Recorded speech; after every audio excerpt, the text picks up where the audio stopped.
We're now going to play a second game. I'm going to play against Stockfish level 8. This is the highest level of Stockfish that there is on the Lichess site. Let's see how it goes. So again, I'm going to play e4 here on move 1. Let's see if Stockfish plays c6 or c5. Plays c5. Now, there are many possibilities in terms of what I could play. I'm going to play c3 here. Try to play the Alapin, because when you play the Alapin Sicilian, it's very straightforward generally. It tends to lead to positions that are very slow, very drawish. And against Stockfish, I'm assuming it's a 3200 level bot. Maybe it's not after all. We don't actually know. But nonetheless, it doesn't feel like the right situation to sort of take a big risk. I want to keep it simple.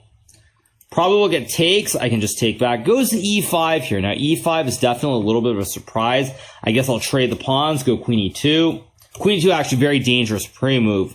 But most likely it's going to take either the queen or take the pawn. So we take. I assume we'll get knight c6 here. Now, I have to admit this looks a little bit suspicious to me. I'm currently down a pawn here. But it feels like maybe there's some play. Now, I don't know if I should play f4, knight f3. But I feel like there should be play. Now, I'm not really sure why I feel like there should be play, but I feel like there should be.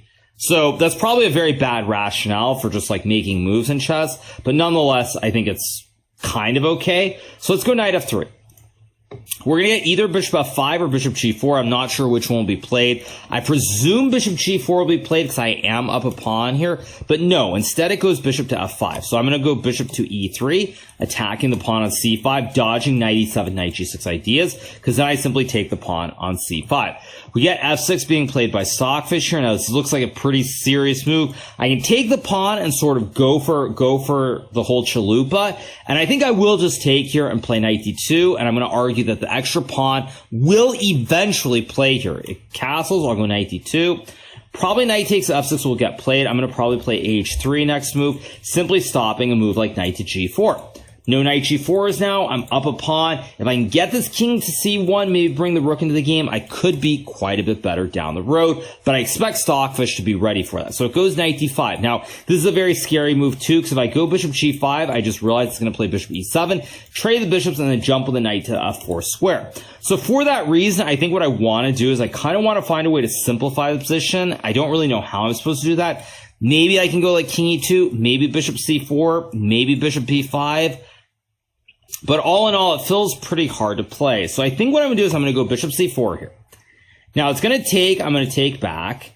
And I suspect maybe h3 was a mistake. I have a feeling that maybe here, I actually, after knight f6, instead of h3, I could have gone bishop c4, allowing knight g4. Nonetheless, bishop c4, bishop e7 has been played. So let's keep going. Now I can take the knight on d5. I can also play rook e1 here, which looks pretty reasonable, just to play rook takes bishop. Again, I don't love the position. My rook on a1 is kind of out of play here.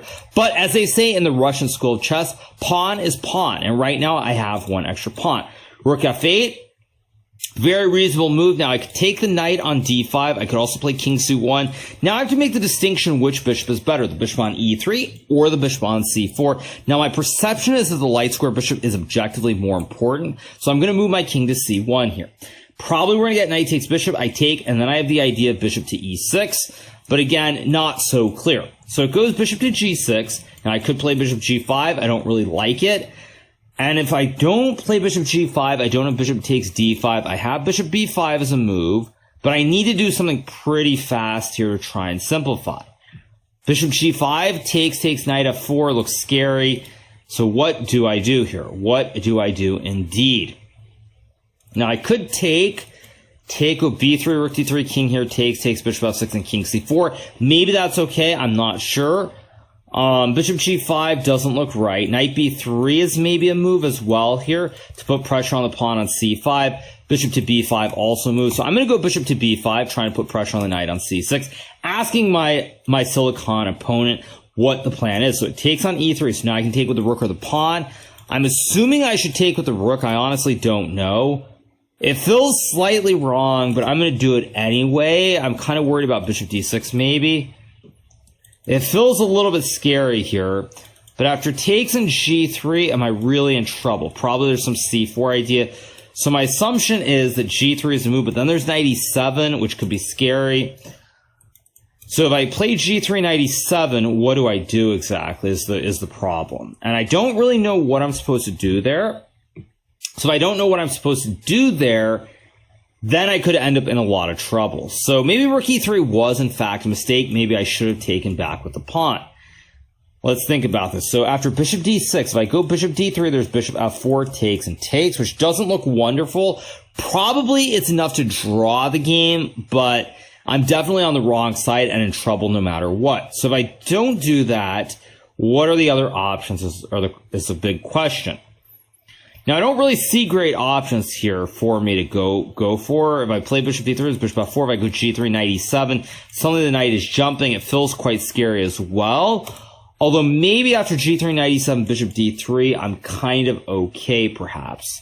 Perhaps being the key word. Now, again, not really so clear, but what do I do? I could obviously just take the knight and play something like g3, c4, and then b4 maybe, although even that looks quite questionable at best. So I'm really in a bit of trouble here. And I really do think I should have taken on e3 with the pawn in retrospect. Nonetheless, we can't take back any moves in chess. That's just how the game works.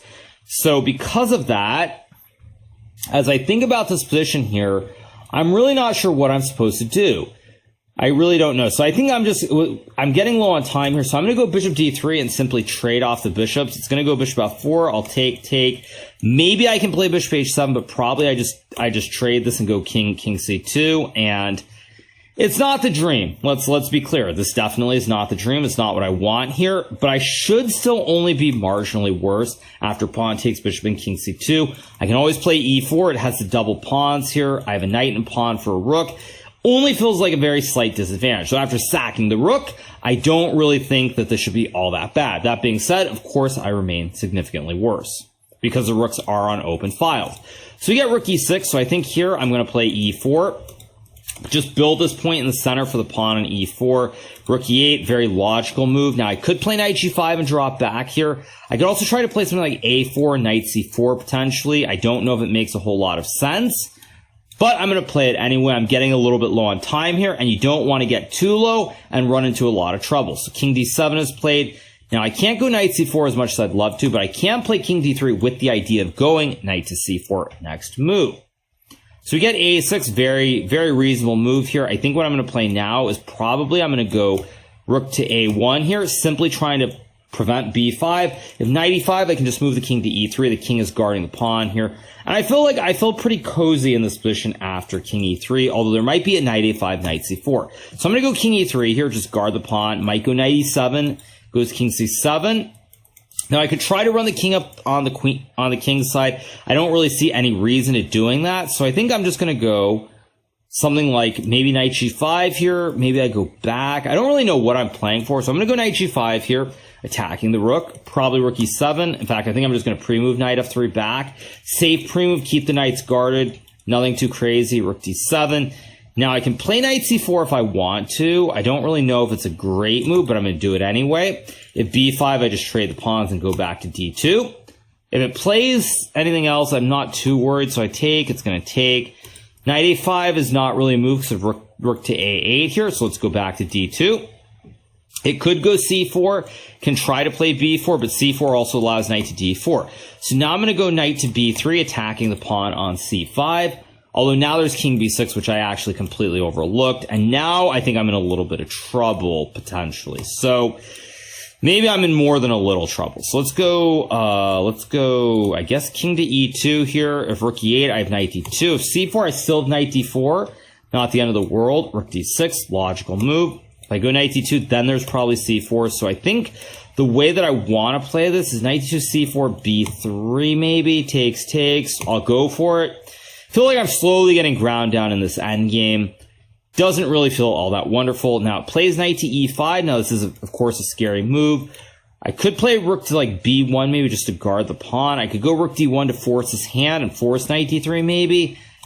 Again, not really the dream. So I'm going to go rook to b1 here. Hopefully it trades. I'll take back the knight. If knight to d3, then I'll go g3, cutting off the square. Rook to d3, logical move. Doesn't really change a whole lot, though. So if I go rook to a1, I mean, maybe there's some g5 here or something that I'm missing. Of course, obviously, there is a g5. And now, What do I do here? Maybe I can play knight to f1. I feel like I'm just getting squished, though. This feels like an endgame where I'm slowly getting squished here. Can take, I take back. If I get knight e3, maybe I have some prayers, but no, there's no prayer because there's rook d2. So now I'm almost certainly going to lose. Let's go. I guess I play like rook to b1, idea to go b3, but realistically, this is all going very, very downhill in a hurry. I'll go b3 and take. But at the end of the day, I am going to lose this game. I'll take. Oh, even king c5, very good move. Let's go rook b7. Maybe I have rook c7, maybe rook g7, but realistically, it's just not looking very good here. It takes. I'm going to go. I guess I'll go knight to e3 and try to get rook c7, but I think after rook h3, yeah, I'm just going to lose this game. There's king b5, king a4, king d6, and if I take, I'll just let it play. There's rook h2. Unfortunately, not meant to be, so I am going to resign this game here. Now, I feel like I was probably okay if I click on the analysis board just to take a quick look at this. It probably was okay somewhere around here, if I'm guessing.